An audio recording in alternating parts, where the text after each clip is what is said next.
ಸೋಲದೇವನಹಳ್ಳಿ ಉದ್ಯಮಿ ಲೋಕನಾಥ್ ಕೊಲೆ ಪ್ರಕರಣಕ್ಕೆ ಸಂಬಂಧಪಟ್ಟಂತೆ ಈಗ ಹಲವಾರು ಸತ್ಯಾಂಶಗಳು ರಿವೀಲ್ ಆಗ್ತಾ ಇದೆ. ಉದ್ಯಮಿಯ ಕರಾಳ ಮುಖ ಕೊಲೆಯ ಬಳಿಕ ರಿವೀಲ್ ಆಗಿದೆ.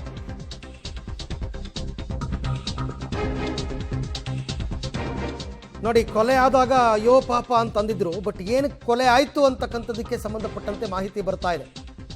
ಆರೋಪಿ ಅಮ್ಮ ಮತ್ತು ಮಗಳ ಸ್ಟೋರಿ ಕೇಳಿ ಪೊಲೀಸರೇ ಕಣ್ಣೀರಿಟ್ಟಿದ್ದಾರಂತೆ. ಹಲವು ಮಹಿಳೆಯರ ಜೊತೆ ಸಂಬಂಧ ಇತ್ತಂತೆ ಈ ಉದ್ಯಮಿಗೆ.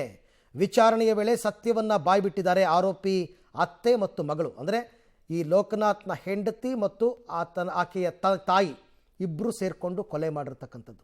ಯಾಕೆ ಕೊಲೆ ಮಾಡಿದ್ರು ಅಂದರೆ ಇವನಿಗೆ ವಿಪರೀತ ಹೆಣ್ಣಿನ ಚಟ ಇತ್ತು, ಸಾಕಷ್ಟು ಜನರ ಜೊತೆ ಈತನಿಗೆ ಸಂಬಂಧ ಇತ್ತು ಅಂತ. ಏನಿದು ಕಥೆ? ಉದ್ಯಮಿ ಲೋಕನಾಥ್ ಸಿಂಗ್ ಕೊಲೆ ಪ್ರಕರಣ.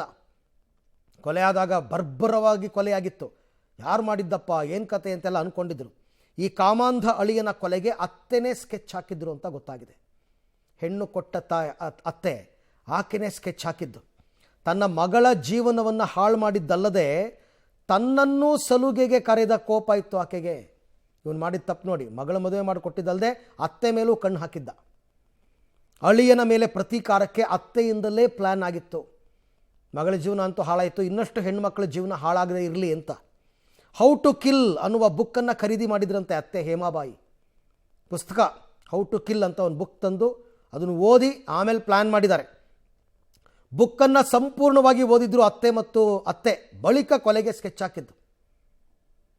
ಹೆಂಗೆ ಅಂತಂದರೆ ಮಗಳ ಮೂಲಕ ಅಳಿಯನನ್ನು ಕರೆಸ್ಕೊಂಡಿದ್ರು ಅತ್ತೆ. ಅಂದರೆ ಪುಸಲಾಯಿಸಿ ಕರ್ಕೊಂಬಂದಿದ್ದು ಮಗಳ ಮೂಲಕ ಅಳಿಯನನ್ನು ಕಳಿಸ್ಕೊಂಡಿದ್ದು. ಪಾರ್ಟಿ ಮಾಡ್ತಾರೆ. ಪಾರ್ಟಿ ಬಳಿಕ ಊಟದಲ್ಲಿ ನಿದ್ರೆ ಮಾತ್ರೆ ಹಾಕಿ ಆಮೇಲೆ ಕತ್ತು ಸೀಳಿ ಕೊಲೆ ಮಾಡಿದ್ದಾರೆ. ಅಲ್ಲಿಗೆ ಆತನ ಬಗ್ಗೆ ಅವರಿಗೆ ಎಷ್ಟು ಸಿಟ್ಟಿತ್ತು, ಕೋಪ ಇತ್ತು ಅನ್ನುವಂಥದ್ದು ಗೊತ್ತಾಗಿದೆ ನೋಡಿ. ಮಗಳ ಜೀವನ ಹಾಳಾಯಿತು, ನನ್ನನ್ನು ಕೆಟ್ಟ ದೃಷ್ಟಿಯಿಂದ ನೋಡ್ದ ಅಂತ ಅತ್ತೆನೇ ಈ ರೀತಿ ಪ್ಲ್ಯಾನ್ ಮಾಡಿ ಮನೆಗೆ ಕರೆಸ್ಕೊಂಡು ಪಾರ್ಟಿ ಕೊಡಿಸಿ ಆಮೇಲೆ ಊಟ ಮಾಡಿಸಿ ಊಟಕ್ಕೆ ನಿದ್ರೆ ಮಾತ್ರೆ ಹಾಕಿ ಆತ ನಿದ್ದೆಗೆ ಜಾರದ ಮೇಲೆ ಕತ್ತು ಸೀಳಿ ಕೊಲೆ ಮಾಡಲಾಗಿದೆ.